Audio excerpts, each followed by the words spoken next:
Okay, so here we go in five, four, three, two, one.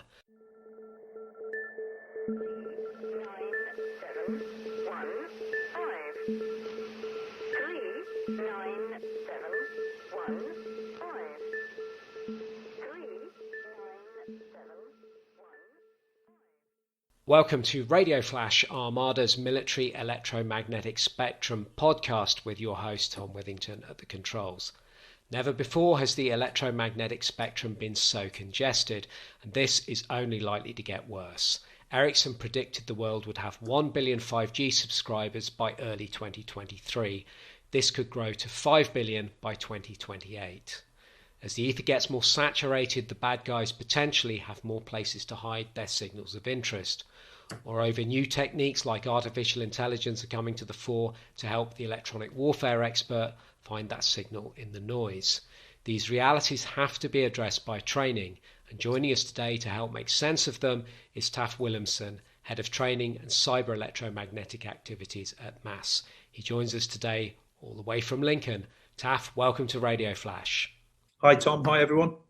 Well, it's good to have you with us. And let's get stuck in and just start by talking writ large. To what extent do you feel NATO Land Forces EW training is fit for purpose at the moment?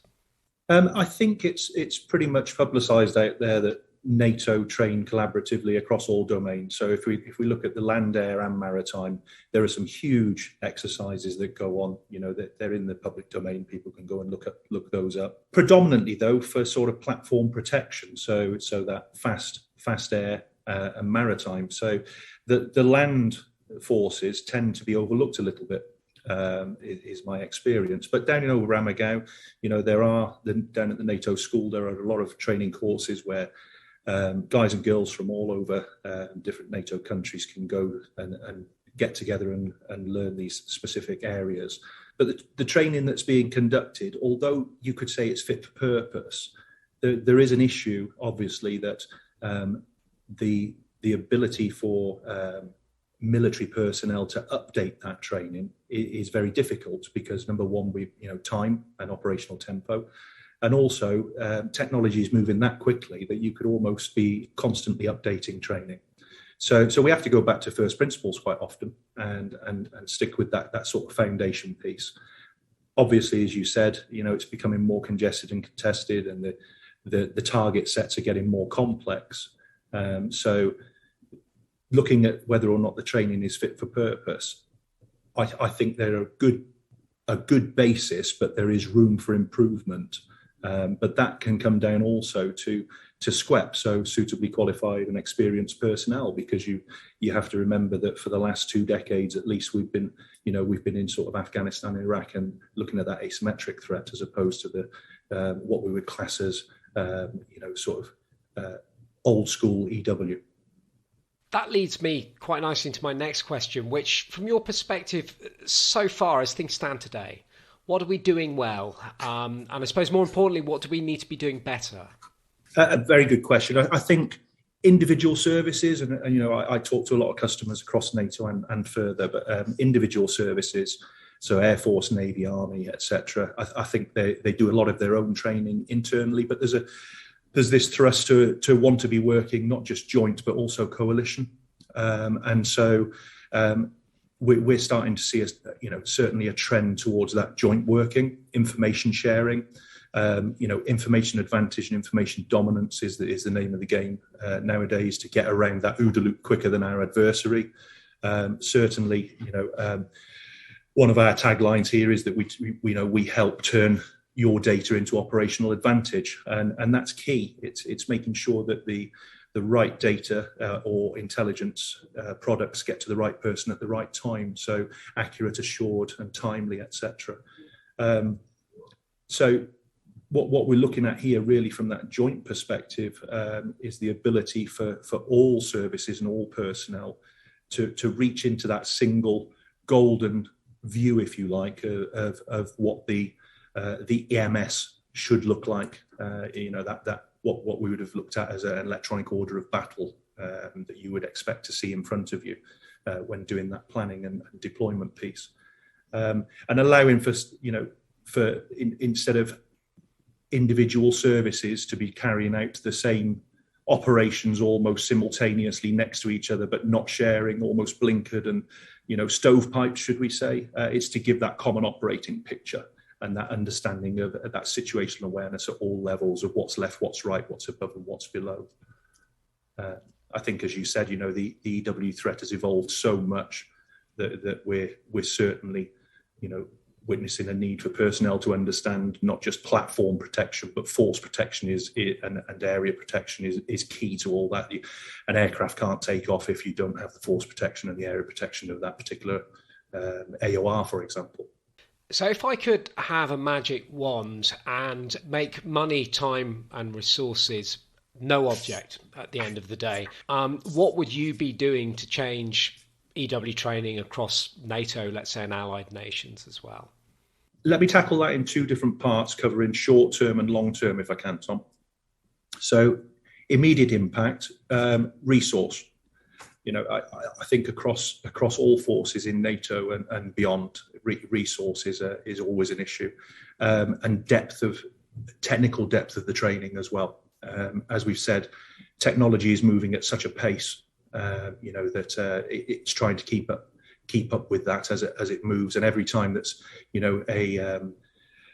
a new piece of technical equipment is manufactured, there's a countermeasure that comes out against that, and then there's a countermeasure that comes out against that. So it's trying to keep on top of this almost like the old space race. It's this technical race to keep ahead. A lot of countries have downsized their militaries. We've seen that over the past few decades. The UK is no different to everybody else. We've seen the size of our militaries depleted. So we're having to do more with less. We're having to do just enough, just in time. We're having to train for now, as opposed to training for the future necessarily. And some of it is knee-jerk, sort of reactive as opposed to proactive, and trying to get that training in place prior to almost all eventualities. We tend to be concentrating on the here and now. So resource is key. And as I said previously, it comes back to that SQEP, that suitably qualified and an experienced person that can sit there with 30 years of experience and pass that on to the younger generation. Again, we're sort of going back to almost that Cold War footing, and yet we're very well versed in asymmetric threats. We're very well versed in that sort of desert environment and so on, and fighting in built-up areas. But actually going back to what we used to excel at in the 80s, 90s, and so on is a difficult one. When we look at within training, hands-on training is key to this. So certainly here at MASS, as you well know, you've looked at some of our equipments.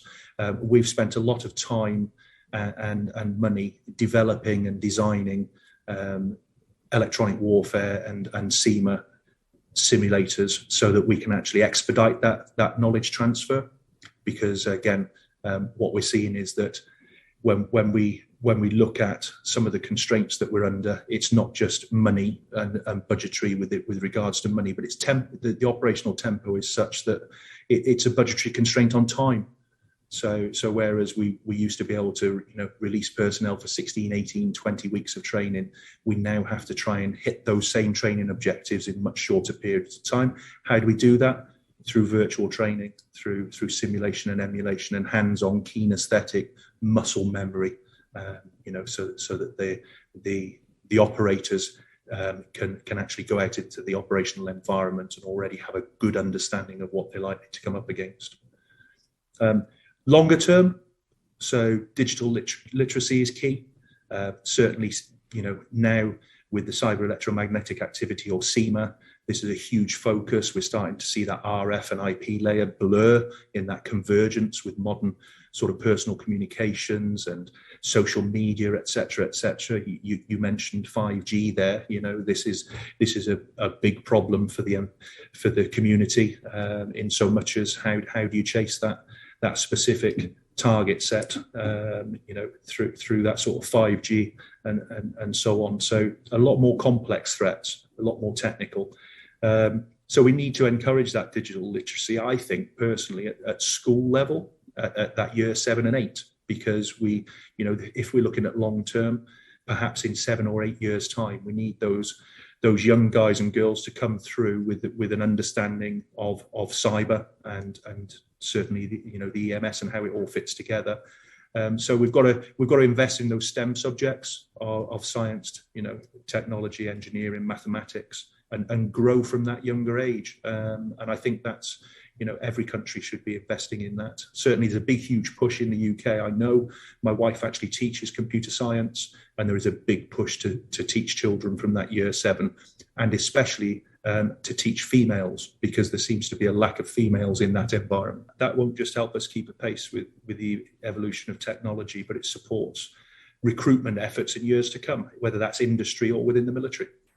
Sadly, as we both know, we always have constraints on resources, on time, on money at the end of the day. So taking those factors into account that you were just discussing, what do we need to prioritize within those if we're only able perhaps to pursue a few of them because of the restraints we have? Well, we mentioned, some of those key challenges are resource, the operational tempo, meaning that we have less time to do more training. We tend to find now that those that are in a job continue to do that job and therefore don't have time to go and train. It's, they're training on the job, let's say. So, but what that doesn't allow you to do is upskill your personnel to give you that capability uplift. So, resource is a huge problem. The working environment as well is becoming more technological, as we mentioned. So as technology comes in, I'm 52 years old, Tom. My 11-year-old is all over technology compared to myself, and that's why we've got a real reliance on some of these younger sort of graduates and postgraduates that are coming through that have got much more knowledge about this technical space than we ever will have. But also we have to understand that, they're not as necessarily military motivated as we were. So there's a balance there to be struck. And certainly within this complex environment, we need clever people doing very difficult tasks against complex target sets. Just to finish off, I understand that you're going to be attending this year's Association of Old Crows EW Europe event in Bonn. People can come and meet yourself and meet your colleagues as well. And we were talking just before we started recording the podcast, you're going to be bringing your EW simulator with you to that, I understand.